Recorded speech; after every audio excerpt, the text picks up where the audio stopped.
ketemu lagi sama aku Tarisa di Ngobrol-Ngobrol Lalu Lalang. Oke guys, hari ini kita kedatangan co-host baru, yaitu bolehkah perkenalan diri? Oke, perkenalkan nama saya Husam. Saya selaku co-host pada kesempatan kali ini gitu ya, untuk menemani Teh Tarisa. Oke. Sebelumnya Kang Husam ini pernah ada di podcast kita waktu pas pembahasan bidang kaderisasi, betul Kang? Betul. Betul. Oke. Mungkin kita beralih ke Teteh yang di sebelahnya. Oke. Boleh Teteh perkenalkan dirinya? Oke. Perkenalkan, nama saya Rini Marlina. Untuk saat ini mungkin saya sebagai ketua bidang Imawati Dewan Pimpinan Pusat Ikatan Mahasiswa Muhammadiyah untuk periodisasi 2021 sampai 2023. Oh, berarti masih lama. Oh, berarti Nggak, sampai bentar sekarang lagi. ya. Bentar lagi berarti ya, Kak. Teh. Oke. Teteh gimana kabarnya? Alhamdulillah baik. Alhamdulillah. Udah makan belum? Oh, puasa. Oh iya, puasa. Ya. Berarti sekarang tuh sebenarnya lapar sih sama haus. Oh iya, betul emang. Cuman puasa bentar lagi kayaknya. Bentar lagi ya. Bentar lagi banget ya. Sebelumnya boleh nih Teh Rini sekarang kesibukannya seperti apa gitu? Kesibukannya saya jadi orang yang so sibuk. Sibuk So banget. sibuk aja. Ya soalnya kelihatan nih akhir-akhir ini jarang ditemui Teh Rini. Oh iya. Jarang diundang sih saya. Oh, Jarang diundang jadi nggak deh.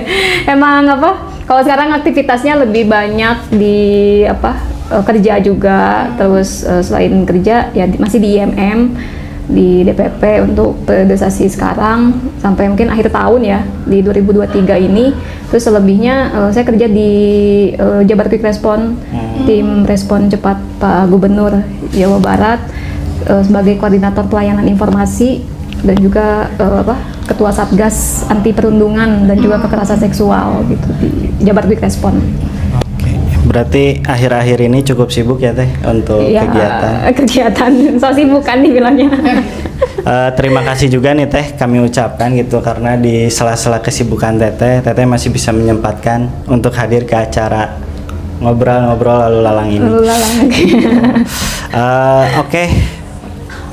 Di sini kita ingin membahas nih Teh terkait tentang menurut Teteh nih yang sekarang lagi rame tadi ya, dikatakan bahwa sekarang itu banyak sekali teman-teman yang membahas terkait tentang perempuan gitu. Nah, gimana sih menurut Teteh sebagai ketua Imawati nih di DPP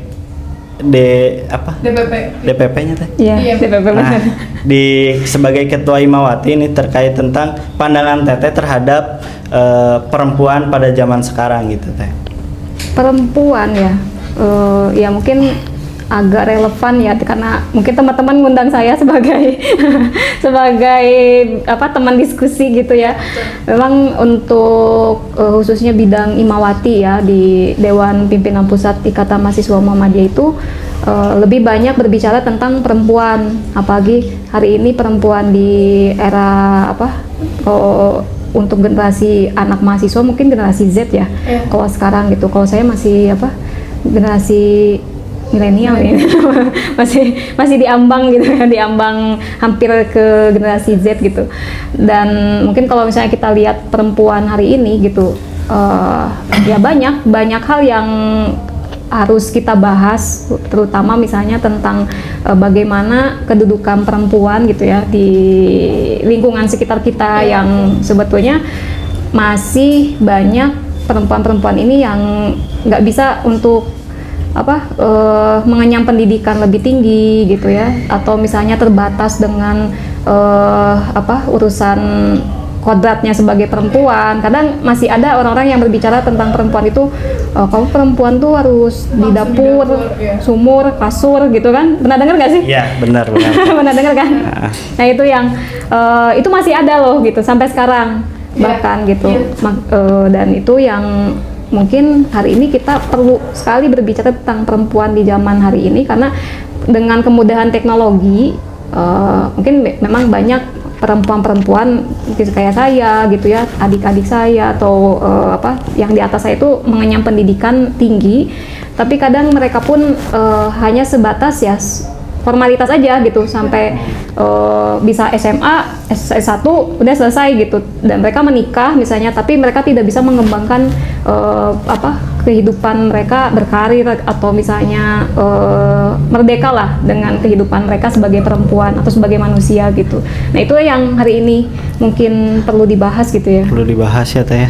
Nah, yang sudah disampaikan nih sama Teteh gitu ya terkait tentang permasalahan wanita pada zaman sekarang gitu ya, di zaman era digitalisasi ini gitu, yang dimana semakin modern zamannya. Nah, menurut Teteh, permasalahan-permasalahan apa sih yang emang benar-benar itu membuat sangat berdampak negatif gitu untuk seorang perempuan itu gitu, yang dimana tadi perempuan setinggi apapun gitu ya, perempuan berpendidikan gitu ya, pasti dia balik lagi ke dapur itu. Nah, pandangan Teteh terkait asumsi-asumsi seperti itu Teh, itu gimana Teh? Apakah Teteh sepakat dengan bahwa setinggi-tingginya teman-teman atau seorang wanita berpendidikan, nah dia emang harus balik lagi ke dapur gitu? Jadi gimana Teh? Kalau misalnya kita berbicara budaya patriarki ya, lebih ke sana sih sebetulnya. Di Indonesia ini masih banyak gitu ya budaya patriarki yang menyebar gitu di lingkungan kita. Bahkan bukan hanya di pedesaan saja, mungkin memang di pedesaan itu banyak banget gitu ya orang-orang yang di usia setelah lulus SMA, mereka akhirnya dinikahkan gitu ya, tidak bisa, bahkan mungkin dulu saya pernah main di Sumedang waktu itu. Ada event komunitas, saya ke salah satu SD di Sumedang gitu waktu itu, dan saya tanya, kok siswanya itu cuman 40 orang satu SD dari kelas 1 sampai kelas 6 gitu. Sangat sedikit ya? Iya, kan harusnya banyak ya, nggak cuma 40 orang. Ternyata di situ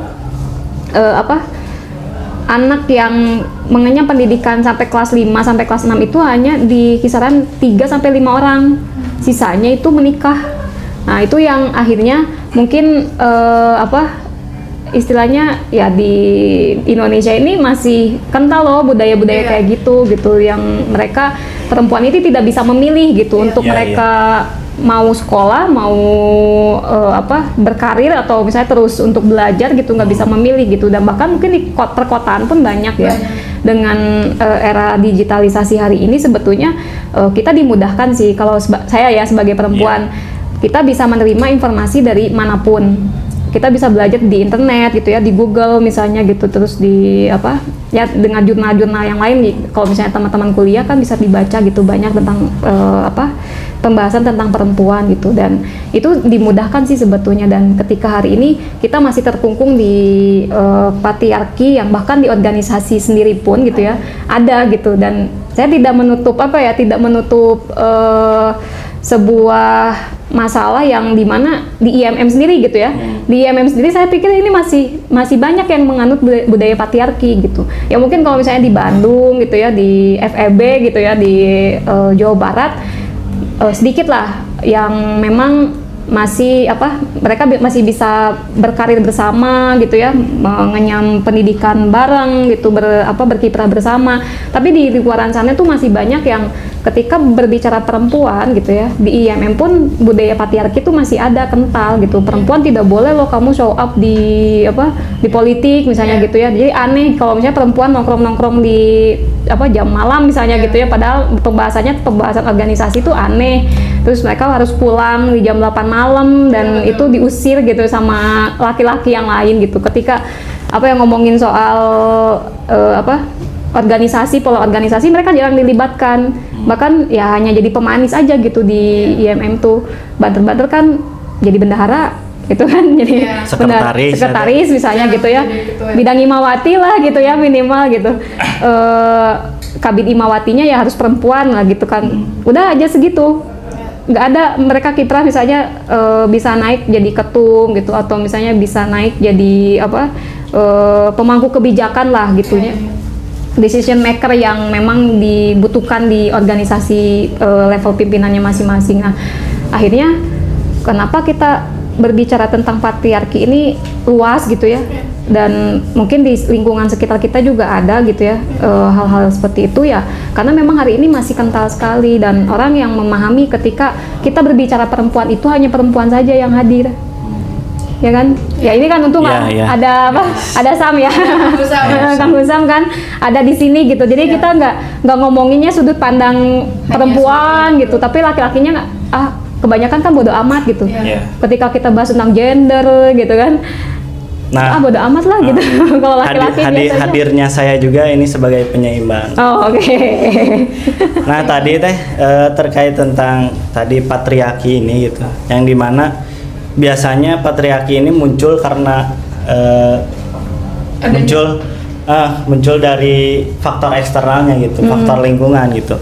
Nah, menurut Teteh nih, seberapa besar sih faktor eksternal ini yang mempengaruhi tadi terkait tentang bahwa wanita itu dia tidak bisa sebagai pemangku kebijakan, dia hanya menjadi nomor 2-nya seorang laki-laki gitu. Nah, menurut Teteh nih, gimana sih pengaruh terhadap faktor eksternal tadi terkait tentang usulan-usulan atau asumsi-asumsi yang disampaikan gitu kepada seorang Teh Rini ini gitu. Jadi kalau kita lihat faktornya ya, kenapa orang bisa dikungkung dalam budaya patriarki, kan namanya budaya ya, kebiasaan. Iya, betul. Kebiasaan itu adalah satu hal yang sering dilakukan dan lama-lama kan akan jadi terbiasa, menjadi kebiasaan tradisi besar ya, gitu, kebiasaan besar jadi tradisi, dan itu kan namanya budaya gitu kan. Jadi misalnya makan harus pakai sendok, ya kan? Ya, itu budaya siapa? Kan sebetulnya itu kan. Terus toh di Indonesia misalnya makannya pakai tangan gitu ya. Sedangkan yang kebiasaannya pakai sendok kan bukan di Indonesia kan itu ya. Jadi kan jadi dari hal kecil yang terus dilakukan berulang akhirnya menjadi besar, jadi tradisi, akhirnya jadi budaya.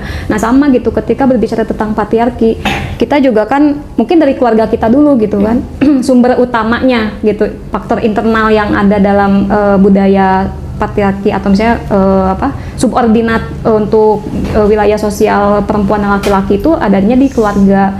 Jadi kadang keluarga kita aja selalu melarang seorang perempuan kan, betul. Ya kan teman-teman, ya kan kalau misalnya kamu jangan keluar malam ya gitu, kalau misalnya alasannya nggak jelas ya nggak boleh kan. Kadang gitu. Suka membandingkan antara kakak dan adik, gitu. perempuan dan laki-laki.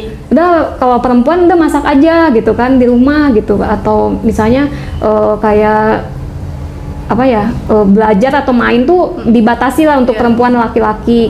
Terus untuk misalnya porsi belajar karena perempuan, jadi nggak apa-apa lah kamu sampai SMA aja, kakak kamu nanti lanjut kuliah kan, kayak gitu-gitulah yang muncul di lingkungan kecil kita adalah keluarga.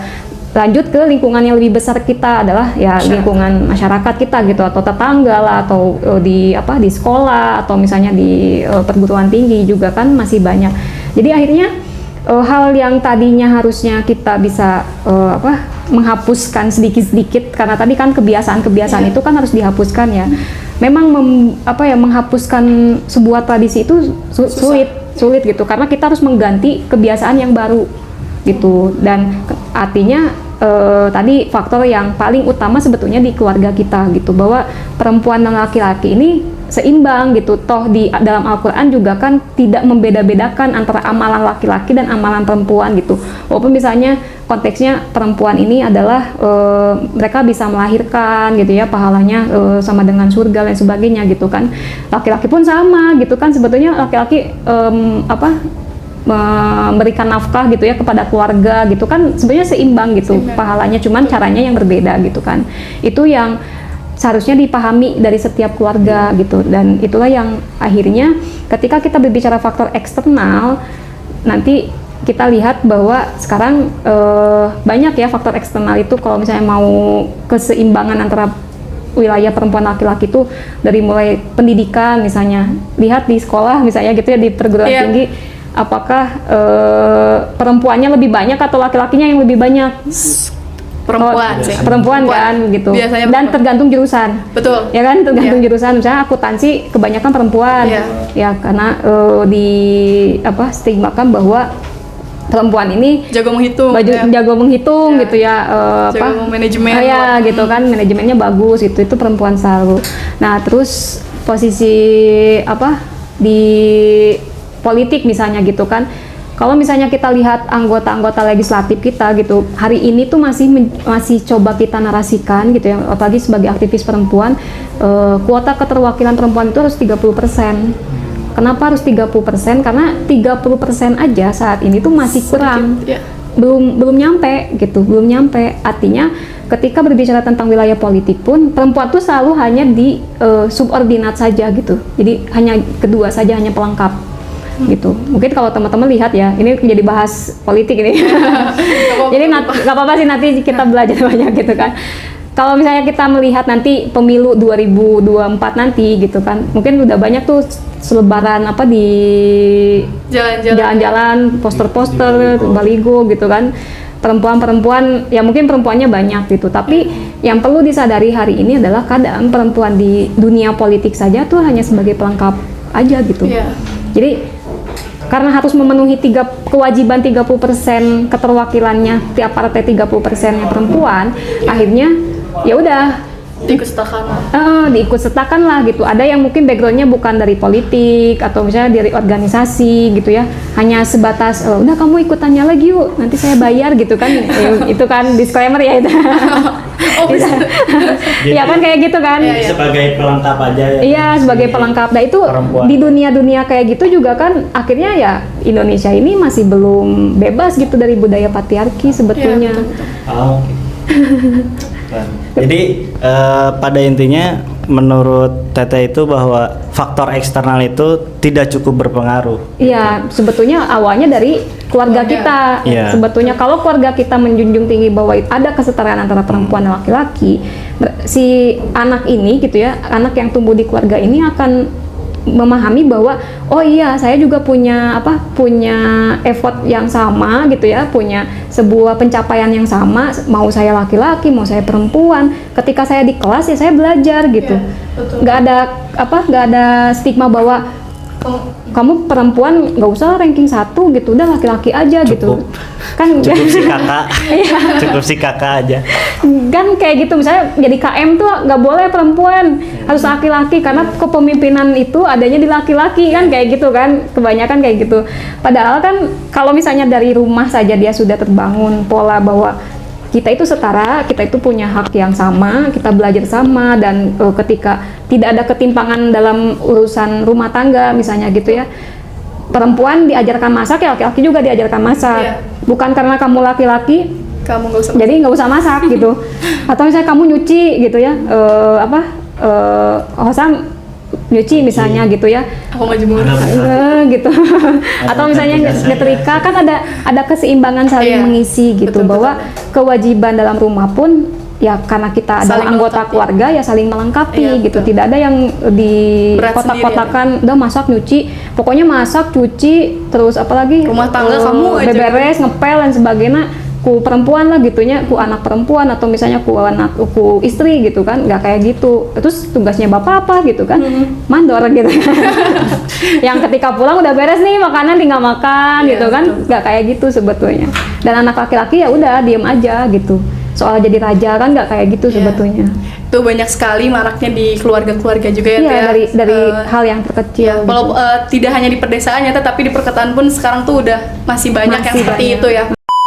Tadi kan selain mungkin misalnya tuh dari kesetaraan gender ya Teh ya, dari misalnya mulai menomorduakan perempuan lah, apa sih, pokoknya perempuan tuh lebih di bawah daripada laki-laki lah ya. Mungkin sekarang kita beralih ke topik yang emang banyak maraknya juga di umum di Indonesia ini mungkin ya Teh, karena mungkin standar kecantikan sekarang tuh perempuan-perempuan tuh terpengaruh dari adanya media sosial karena Oh, zaman iya. digitalisasi yang tadi ya Teh ya. Kayak misalnya tuh dari TikTok lah atau IG lah Pakai skincare sebulan langsung glowing iya, gitu. iya gitu ya Teh. Nah mungkin gimana sih Teh pandangan Teteh terhadap perempuan-perempuan sekarang di Indonesia ini terhadap fanatik akan kecantikan gitu Teh? Gimana sih pandangan Teteh gitu? Kalau berbicara cantik ya relatif ya. Masanya kan gitu. Kalau cantik itu relatif ya. Iya, Iya. relatif ya, Teh. Nanya ke Hosam, Kata Wasam, Gimana, Teh? apa kalau cantik perempuan tuh kayak gimana? Kalau cantik mah relatif teh. Enggak, ini enggak usah normatif, maksudnya kan biar tahu nih pandangan laki-laki kan. Pandangan laki-laki nih. Nanya dulu sebelum saya jawab. Gimana ya? Udah saya Wasam suka ini nggak apa yang putih Bening. atau Putih, bening bersih. kayak bihun, kayak bihun. tinggi atau gimana gitu, modis kah gitu. Duh, saya juga jadi bingung teh kalau ditawarin kayak gitu. Oh, nggak ditawarin ini nanya. Ditanya itu loh. Ini nanya bukan tawarin. Kata Wasam itu apa namanya? Tipe lah gitu. Oh, tipe. Perempuan yang cantik itu menurut Wasam apa?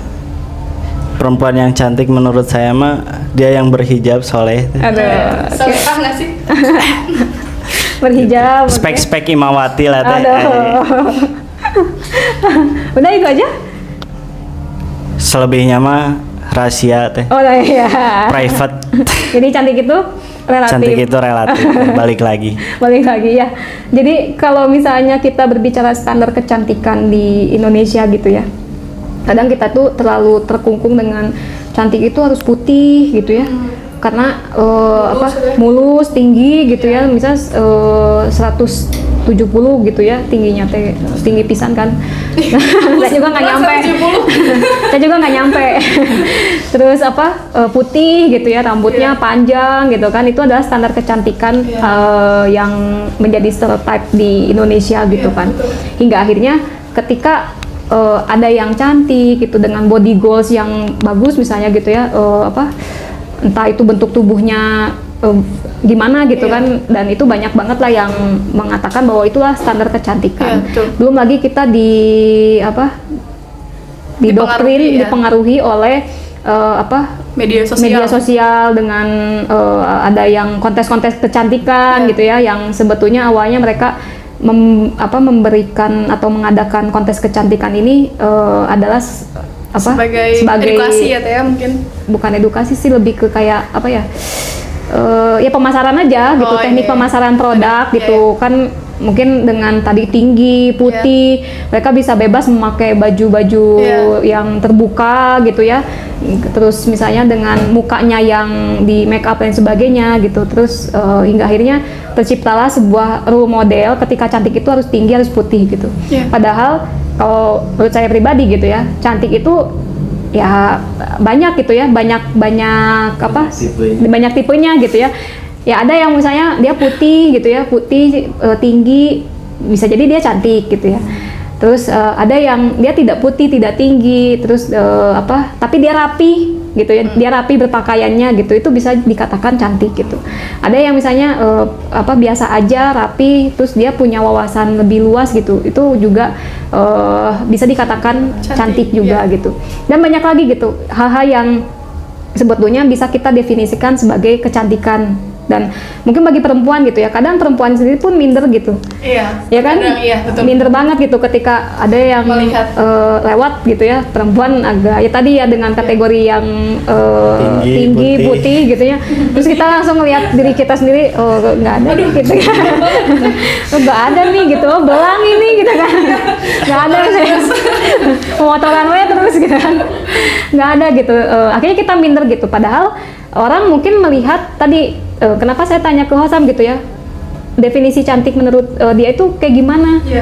Karena setiap orang punya pandangannya berbeda-beda gitu, bahwa mungkin menurut saya orang cantik itu dia yang pintar gitu ya, dia yang cerdas, dia yang public speakingnya bagus gitu, terus dia yang mampu menguasai forum misalnya atau manajemennya bagus, itu kan cantik gitu ya.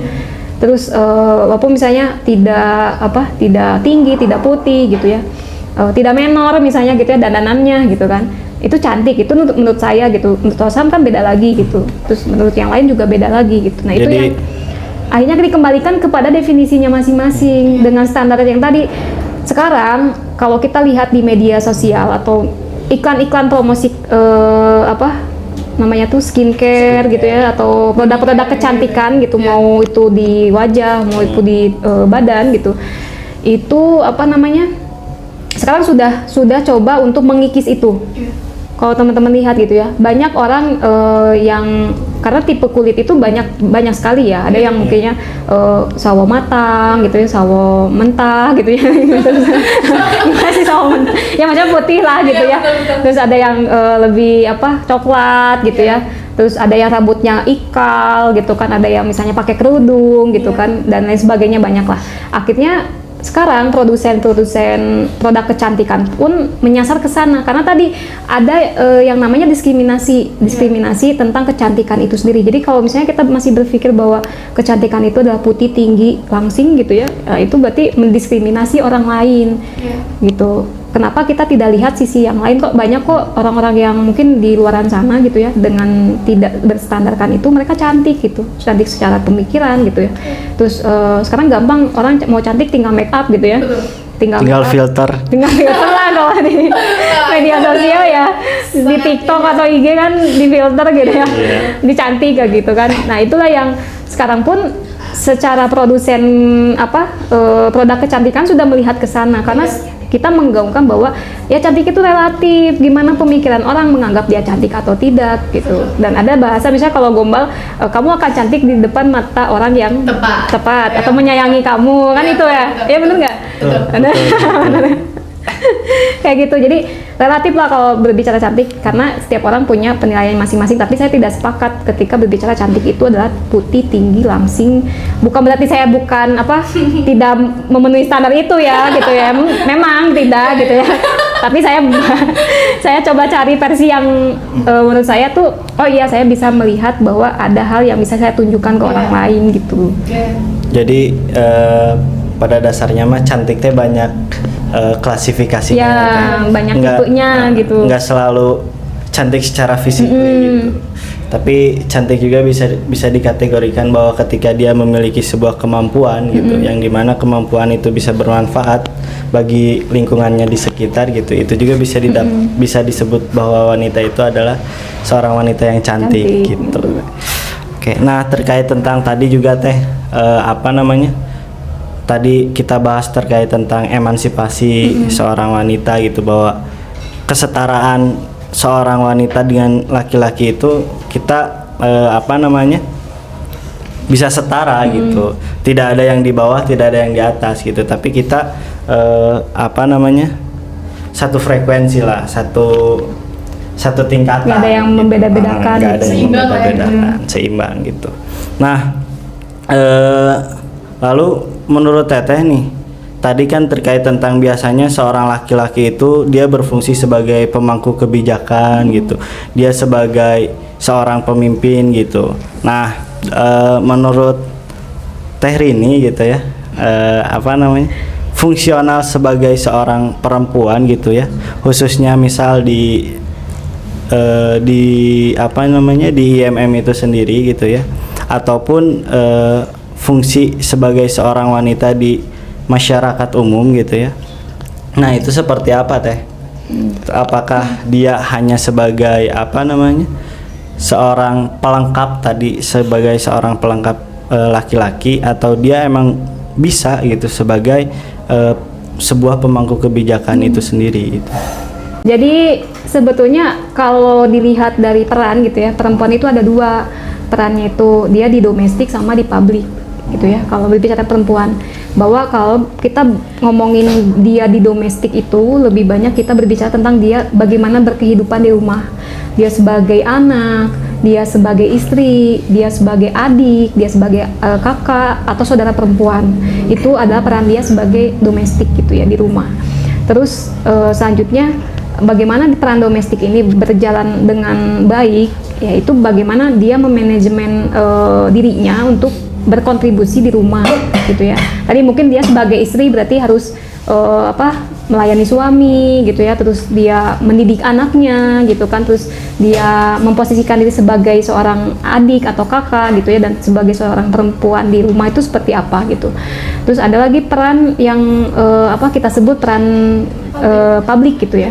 Nah, di sini peran publik inilah yang menjadi hal yang nanti ke depannya dia bisa berkiprah gitu, berkiprah bahwa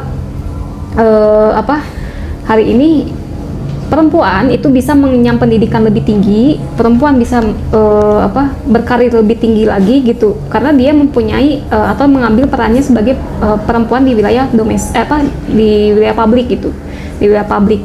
Akhirnya, nah perempuan ini mungkin kalau misalnya kita lihat ada yang bekerja gitu ya, ada yang menjadi politisi misalnya gitu ya, atau misalnya berkarir di dunia lingkungan sosialnya, menjadi pegiat ekonomi atau pegiat sosial gitu, itu adalah kiprah dia di wilayah publik gitu. Dan itu nggak bisa kita memilih antara domestik sama publik gitu. Kalau misalnya memang ingin seimbang, berarti butuh effort yang cukup luar biasa kita menyeimbangkan itu. Kadang di Indonesia atau di lingkungan kita selalu terbatas dengan ketika kita menjadi seorang perempuan dengan peran publik, domestiknya yang ditinggal. Ya tadi misalnya anaknya dititipin lah gitu ya, atau misalnya di rumah dia datang ke rumah udah tidur gitu, terus aktivitas dia masak dan sebagainya gitu ya, untuk peran dia sebagai seorang anak gitu ya, atau sebagai seorang istri, sebagai seorang ibu di rumah itu tidak ada gitu, karena dia lebih fokus di publik gitu ya, di publik. Terus selanjutnya ketika dia memilih domestik ya, publiknya dia nggak bisa kemana-mana gitu, akhirnya ya udah diem aja di rumah gitu. Mungkin ada kejenuhan yang muncul gitu ya ketika dia tidak berinteraksi dengan orang lain gitu kan. Akhirnya ya kalau mau seimbang, ya inilah peran laki-laki pun ada di sini gitu, sebagai penyeimbang dia untuk memilih dan menyeimbangkan antara peran domestik dan peran publik ini. Karena kalau si perempuan sendiri aja tuh susah gitu, kita mati-matian gitu menjaga keseimbangan domestik publik, tapi nggak ada penyokong kita gitu, nggak ada misalnya orang yang bisa pelengkap kita yang bisa saling mengimbangi gitu ya, mengisi kekurangan dan kelebihannya satu sama lain. Nah itu yang akhirnya itulah ketika kita berbicara tentang peran kita sebagai perempuan gitu di Indonesia, itu selalu berbicara tentang peran kita di wilayah publik dan domestik, dan itu nggak bisa dipilih gitu, karena kalau dipilih berarti kita meninggalkan peran yang lain gitu kan. Dan itu yang mungkin hari ini teman-teman kuliah gitu ya, yang laki-laki perempuan kuliah, akhirnya bisa lebih melihat dengan kacamata yang lebih luas lagi bahwa oh ya ternyata perempuan pun bisa loh gitu untuk berkarir gitu ya. Sekarang sudah nggak ada tuh yang namanya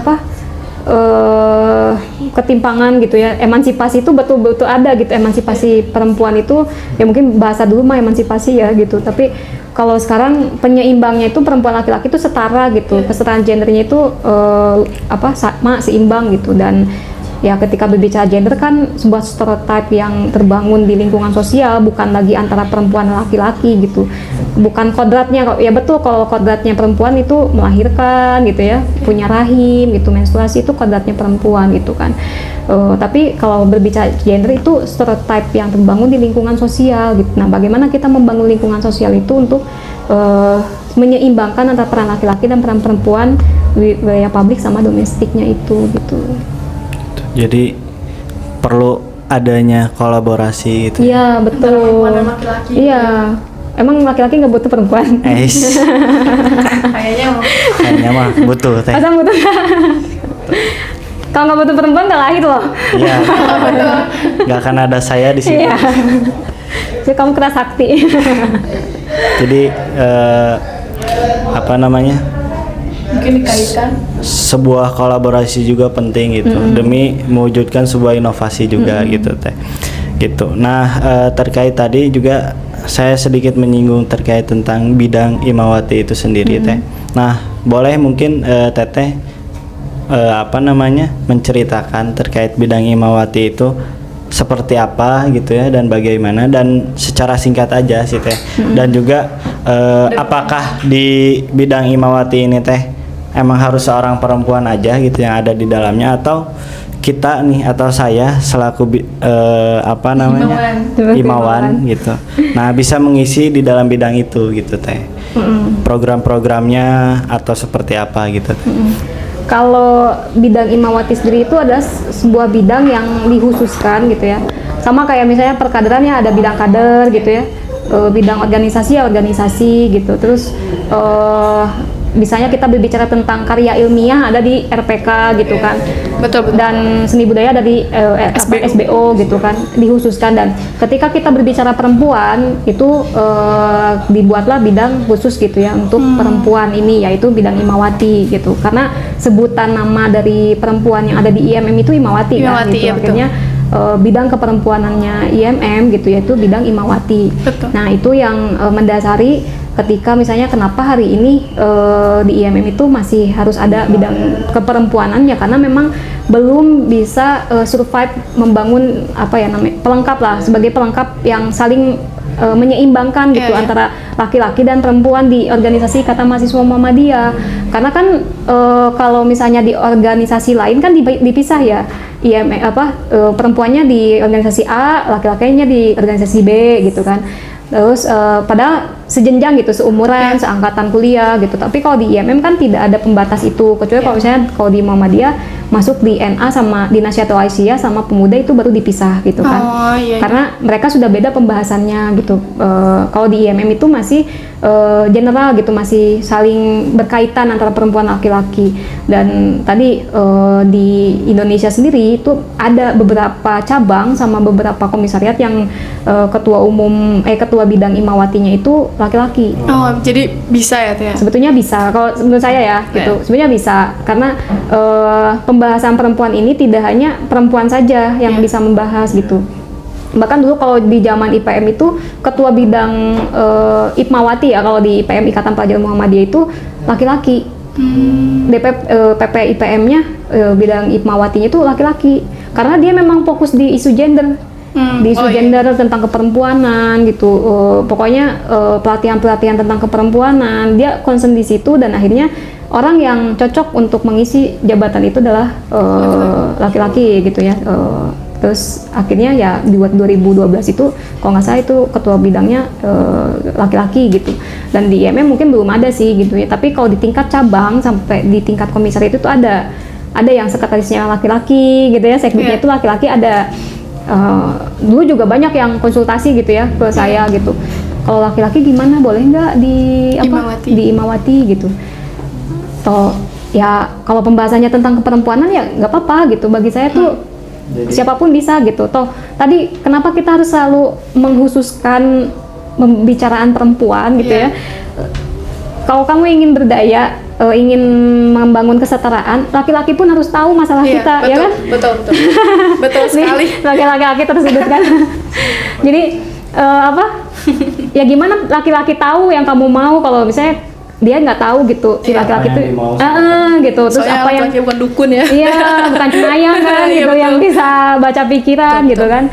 Nah itu yang ketika pembahasan tentang perempuan pun saya selalu pengen ada laki-laki di situ, karena biar tahu dan ada sudut pandang lain dari laki-laki gitu. Dan pembahasan-pembahasan yang tidak mungkin terbahas oleh perempuan bisa disempurnakan oleh laki-laki gitu kan. Nah itu yang kenapa bidang Imawati itu ya bukan eksklusif sih, karena memang di IMM kita masih perlu untuk mencoba untuk mengkampanyekan lah istilahnya.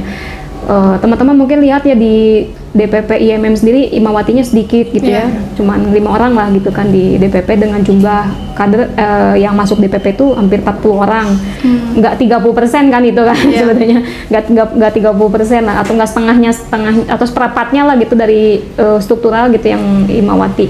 Artinya kan ada sebuah hal yang perlu kita kampanyekan adalah wilayah kepemimpinan perempuan.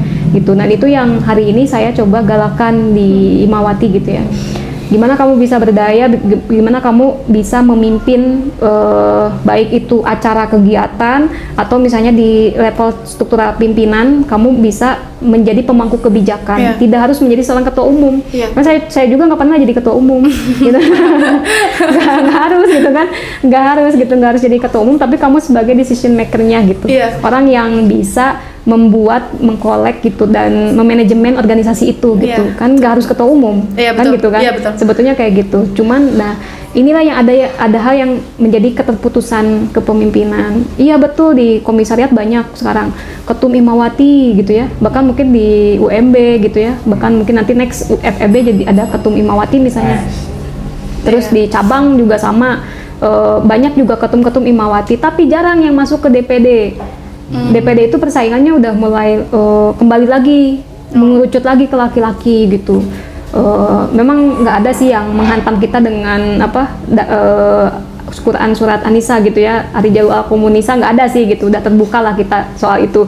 Tapi kalau berbicara cocok tidak cocoknya gitu perempuan itu di level pimpinan provinsi, itu masih ada yang kayak gitu. Dan akhirnya ketika masuk ke wilayah DPP pun, kan DPP ada keterwakilan dari DPD kan, ya sedikit lah perempuannya gitu yang akhirnya masuk gitu, dan yang mengawal isu tentang keperempuanan di IMM, belum udah mah di internal IMM, belum di eksternalnya kita kayak gimana, belum pribadi kita kayak gimana kan gitu. Nah, itulah yang akhirnya mendasari akhirnya saya coba mengkampanyekan gitu ya tentang isu gender gitu, tentang isu politik, isu kekerasan seksual mungkinnya yang masih jadi isu paling strategis lah di ikatan kita. Terus wilayahnya lagi kepemimpinan perempuan gitu, itu yang terus dikampanyekan gitu oleh DPP. Karena kemarin ada deklarasi Banjarmasin gitu ya, setelah Tanrin ada deklarasi Banjarmasin bahwa di salah satu poinnya adalah menjunjung tinggi martabat perempuan di Ikatan Mahasiswa Muhammadiyah gitu. Jadi gimana perempuan ini sudah dihususkan untuk mereka saling berdaya gitu. Nah, inilah yang menjadi PR besar bersama gitu, bahwa yuk kita kampanyekan bareng-bareng gitu. Kalau misalnya kamu pun bisa berdaya gitu, kamu pun punya potensi yang perlu ditunjukkan. Orang nggak akan tahu kalau kamu punya potensi kalau kamu nggak nunjukin gitu kan. Kan Talisa nggak akan tahu ya kalau teman-teman nggak tahu kalau Talisa pernah jadi MC kalau nggak pernah ditunjukin gitu. Kalau kamu pernah jadi MC gitu. Terus Kang Hosam juga sama gitu kan. Nggak pernah kalau orang pengen tahu dia MC ya orang kan ngeliat dulu, oh iya dia pernah jadi MC nih gitu, berarti kan ditunjukkan. Nah, itulah yang akhirnya saya ngajak gitu perempuan tuh buat yuk tunjukkanlah apa bakatmu gitu, tunjukkanlah apa yang bisa kamu lakukan gitu, karena orang nggak akan tahu ya tadi kan bukan cenayang gitu kan. Orang oh iya dia mah bakatnya ini gitu, bakatnya di air gitu kan nggak mungkin kan gitu. Jadi kalau nggak ditunjukkan ya udah gitu, nggak akan tahu orang, dan ya orang di lingkungan sekitar pun tidak akan bisa menyokong itu gitu. Itulah yang harus dilakukan perempuan sebetulnya.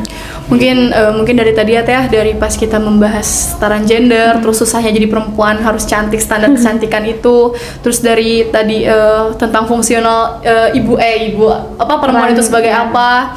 Mungkin ada nggak sih ini kita kan beralih ke akhir ini ya Teh, akhir ini closing statement dari Teteh sebagai di sini gitu ya, closing statement lah Teh. Oke. Jadi susahnya jadi perempuan sebenarnya susah-susah gampang ya. Jadi ada salah satu quotes yang sampai sekarang itu saya nggak tahu siapa yang buat quote ini gitu ya. Karena saya baca di salah satu buku gitu, waktu SMA. Jadi ketika kamu mendidik seorang laki-laki, itu hanya akan menjadikan dia sebagai seorang pemimpin gitu, entah itu pemimpin dari keluarga, entah itu pemimpin lingkungannya atau pemimpin negara gitu ya. Tapi ketika kamu mendidik seorang perempuan, itu akan menciptakan sebuah peradaban. Karena kembali lagi perempuan ini adalah madrasatul ula pertama gitu ya, dari keluarga. Anak itu mengenyam pendidikan pertama itu dari ibu kan gitu ya.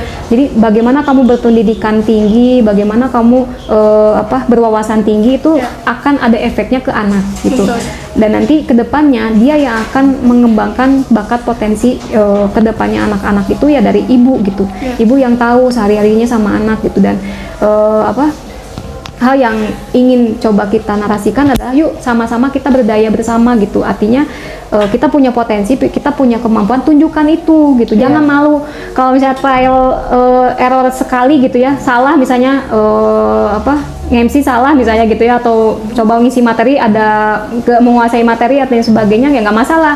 Toh itu bisa belajar gitu ya. Terus saya juga sama lah di sini juga, ketika saya pengen menunjukkan ya saya belajar banyak lah gitu untuk terus melatih berbicara gitu, melatih kosakata. Nah itu yang yuk sebagai perempuan gitu, dan ini sebagai seorang laki-laki pun saling menunjukkan potensinya masing-masing gitu. Jangan sampai tadi stereotype yang terbangun wanita adalah perempuan ada ordinat gitu ya, ordinat yang di masyarakat itu ya kita sedikit-sedikit kikis lah gitu. Dengan kita belajar untuk masa depan yang lebih baik gitu. Baik, terima kasih Teh bahwasannya tadi terkait tentang pembahasan yang sudah disampaikan juga dan sudah didiskusikan bersama kami gitu ya. Mungkin semoga kita bisa bertemu lagi Teh di lain kesempatan gitu ya. Lain podcast. Bikin sendiri nanti. Dan juga kita tunggu undangannya dari DPP ya. Dari Komisariat FEB gitu. Gitu Teh, paling itu yang bisa kami utarakan gitu ya kepada Teteh, dan mudah-mudahan ini juga menjadi ilmu baru gitu bagi kami gitu, dan juga bagi kawan-kawan yang ada dan menonton di YouTube channel kami gitu ya. Mungkin ya jangan lupa subscribe, dan like dan share gitu ya. Dan nanti juga Teteh bisa lihat video ini di YouTube kami gitu. Gitu paling Teh, saya sekali lagi kami ucapkan terima kasih gitu ya. Mungkin kita akan tutup dengan ini kita tagline kita mungkin ya. Jargon Salah ya. Oke Sobat Cala, ketemu di lain waktu dengan saya Tarisa di ngobrol-ngobrol lalu. Bye.